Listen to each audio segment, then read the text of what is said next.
Margaret Kuhlman of Soul Astrology. The Pisces new moon, conjunct Jupiter and sextile Uranus. Jupiter expands everything it connects to. So this new moon, about our individual being, about the personality and spirit coming together for a moment that affects the whole month, and both connecting very strongly with Uranus in Taurus, freedom. Not freedom from the earth, but freedom within the earth, the freedom to change the earth. That is, to do things differently from how we've done them before. And Jupiter, expanding this whole function, in Pisces, which has no boundaries, is limitless possibilities, potential, dreams, imaginings, hopes, that bucket list that you may or may not have been putting together. But really, for those listening to this, it's more likely to be about spiritual growth. To actually look out of the window as you may for the odd moment of relaxation and realize that you're expanding beyond your normal limits. Make the most of it.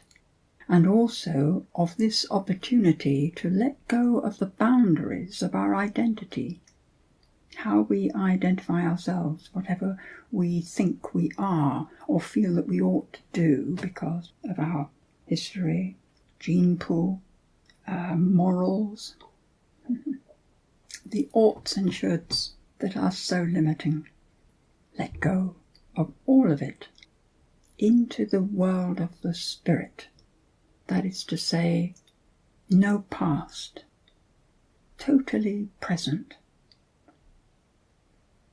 There's a beautiful way to use this with Jupiter there, because Jupiter is a beneficent force. It gives. So opening your heart, letting the spirit rule your personality, or replace it even for a moment, you can become a conduit for the universe of light and love to pour through into the world. Beautiful. Jupiter will be reaching Neptune, but not till April. And yet the whole of the time he's in Pisces, it is the Neptunian energy that is emphasized. Neptune dissolving boundaries and barriers and definitions. So there is that little pattern, and it doesn't connect with any of the major aspects to anything else in the chart. And in fact, everything else in the chart is equally independent. That is, not triggering each other, and yet very present. Mercury together with Saturn in Aquarius, that Saturn is the old ruler of, very much at home. And the other pattern, Mars and Venus together, right on Pluto. So this gives a different flavour to the transformations that are going on. Saturn and Mercury are mentioned first. In December 2020, that's just over a year ago, Saturn went into Aquarius, and 3 days later, so did Jupiter. So the day after that, they were together at the very door of Aquarius. Saturn being about structure and the organisation of things, the pattern of things, how things work, so the placing of things in relation to each other. In Aquarius, this is very much about the principles of human life, how societies are actually organised, and all the parts of that organisation, how those parts are organised too. And Jupiter removes any fear that may have been preventing the Saturn from going for it. One could say that December 2020 was like opening a door into the Aquarian age, so we could look through and see the possibilities. And ever since then, Jupiter continued on through for a year, and Saturn is just past the middle. So we're still very much focused on what's going on through that door. Just now, Mercury is there, so we're really focused on how this is going to play out, where the control of it lies, who's taking responsibility for what. But at this same moment, Mars and Venus together are in the process of transformation. It's as though our relationships, the way they operate energetically, is changing, and it's changing in accordance with the transformation that's required in our world. On the 6th of March, they go in at the same moment to Aquarius. So it's like an invitation to go through the doorway we've been looking at, to go through personally. And already there will have been feelings of needing to change how relationships are going, our personal reactions with people, the people we love. With Mercury on the Saturn and in Aquarius, fixed air sign, a tad of fixed ideas there, the right way to be, the right way to speak, the right moment. We're likely to put our changing needs into fairly brittle words and may cause pain as a result. And this is perhaps where the separation between them, the disconnection of these changing parts, is actually a good idea. There's space, as it were, between them.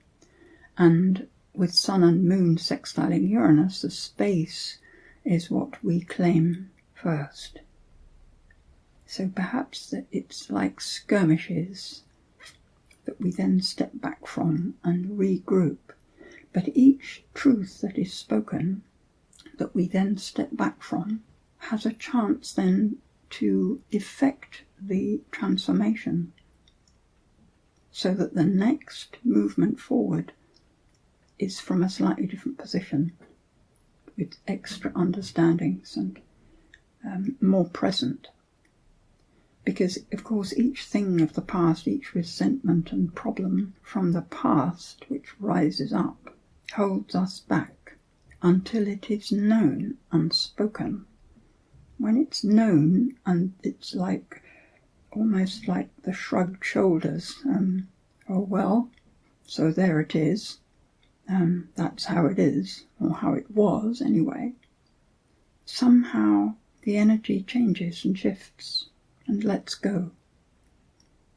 Transformation happens by itself, as anyone who's done the metamorphic technique of work on the feet will know. The energy within anything, when released, is the necessary energy for transforming that thing.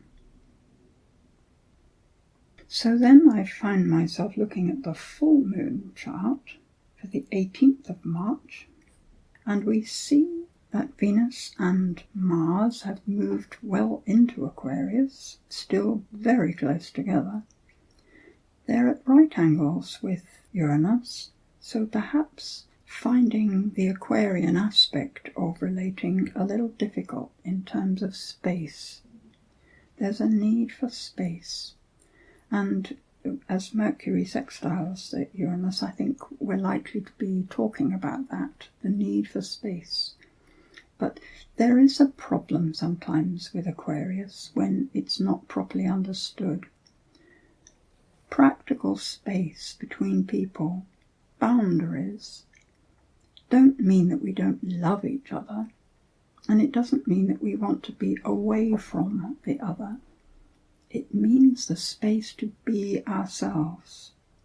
As long as we keep that in mind, that square relationship gives extra energy for again the discussions to go forwards. And as they go forwards, there's such a lovely emphasis on sensitivity.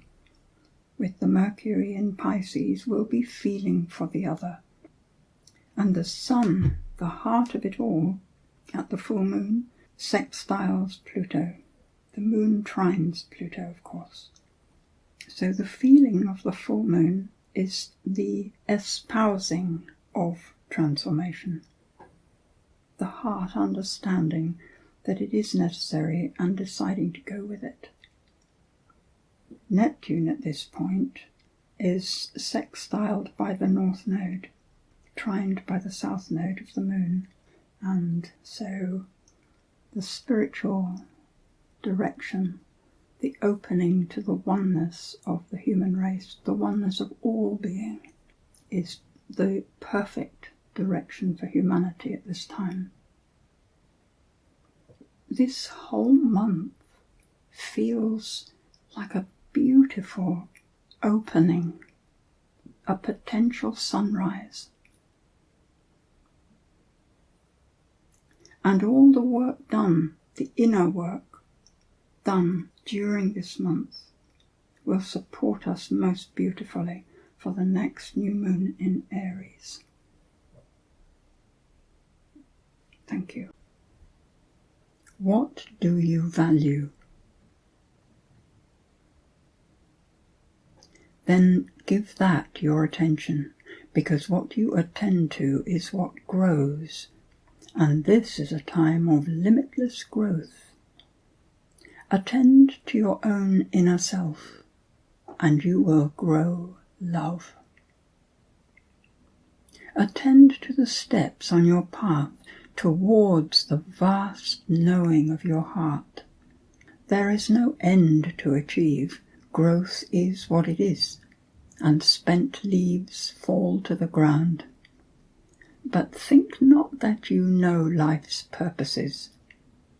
The truth is continually revealed, only as you realize it.